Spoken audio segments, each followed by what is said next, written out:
riz cuillon aux légumes et saucisses. Bonjour, aujourd'hui je vais vous montrer un plat fait avec du riz cuillon.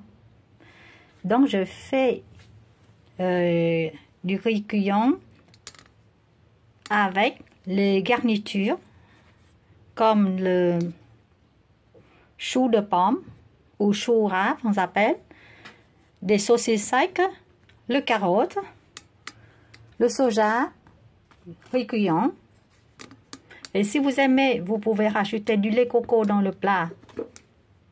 Pour mariner, on a le saut d'huître, du maggi, du sel, du poivre et de l'huile. Le soja, je vais tremper dans l'eau. Après une nuit ou minimum 2 à 3 heures.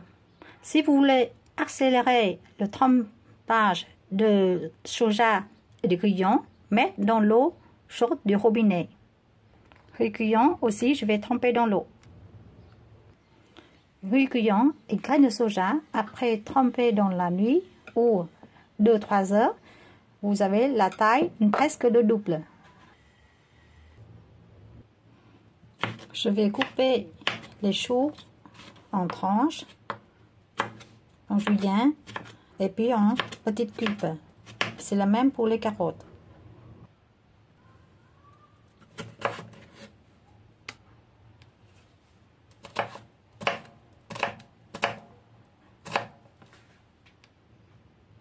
Maintenant, on va couper les saucisses secs en cubes comme les carottes et les choux. Je coupe en deux. Et de là, je vais couper en tranches. Je coupe un peu plus épaisse que les légumes parce que cela, on n'a pas besoin en fine. Là, je coupe en deux.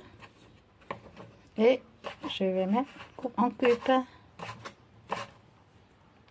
Voilà, en tout cas, les garnitures, c'est à vous de décider, plus ou moins de viande ou plus ou moins de légumes.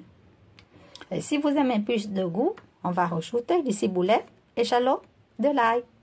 Ce qui n'a pas tant, vous pouvez utiliser l'ail fit, échalote fit. Verser de l'huile dans la poêle, je vais faire frire les échalotes et de l'ail.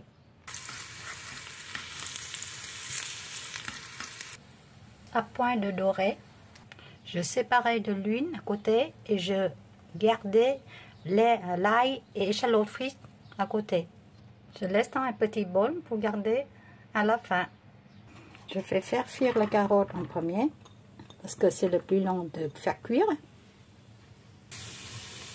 2 minutes après, je rajoutais le saucisse sec coupé.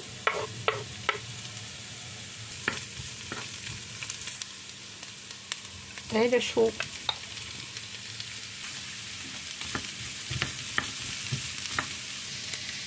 Je vais mariner avec une cuillère bombée à soupe de saut d'huître, une demi-cuillère à soupe de maggi,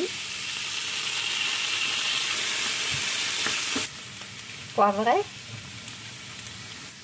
Il est cuit, mais il est croustillant encore. Donc, à la fin, j'ai ajouté des ciboulettes. N'oubliez pas d'éteindre le feu comme le légume était bien de cuite parce que sinon il va continuer de chauffer la poêle et le légume va continuer de cuire. Et surtout la ciboulette devient, comment dire, noircir, c'est pas beau. Maintenant je vais faire cuire le riz cuillon et le soja. Vous avez deux façons de faire, ou à la vapeur ou sinon au micro-ondes. Je prends le plus simple, au micro-ondes. Je vais faire cuire ça déjà 1 minute dans le micro-ondes et je mélange avec du riz cuillon après. Après 1 minute micro-ondes, je vais verser du soja dans le riz cuillon. Je mélange. Je vais rajouter un peu de sel. Maintenant, si vous voulez, fan quantitative, vous pouvez rajouter du crème de coco ou du poudre de coco dans le riz cuillon avant de faire cuire au micro-ondes. Je vais verser du lait coco dans les cuillons. Il ne faut pas mettre trop de l'eau ou du lait coco. Il me faut juste couvrir la surface du riz. Je vais mettre dans le micro-ondes. Je couvre avec une assiette en porcelaine et je mets le micro-ondes 5 minutes. Et puis je mélange et je remets 5 minutes après. 5 minutes, je sors, je mélange et je mets dans le micro-ondes 5 minutes jusqu'à le riz cuit cuit. 5 minutes encore au micro-ondes. Ça dépend de la quantité du riz cuillant que vous avez mis plus ou moins. Moi ici avec ce là, je pris 12 minutes. 5 minutes, plus 2 minutes en plus. Je vais mettre les garnitures au-dessus ou au l'entour comme vous voulez. Et maintenant, je vais rajouter de l'ail et les frites. De l'ail et échalotes frites. Voilà, je vous souhaite bon appétit et n'oubliez pas de me donner une pouce j'aime et like s'il vous plaît. Merci beaucoup. Au revoir, ciao.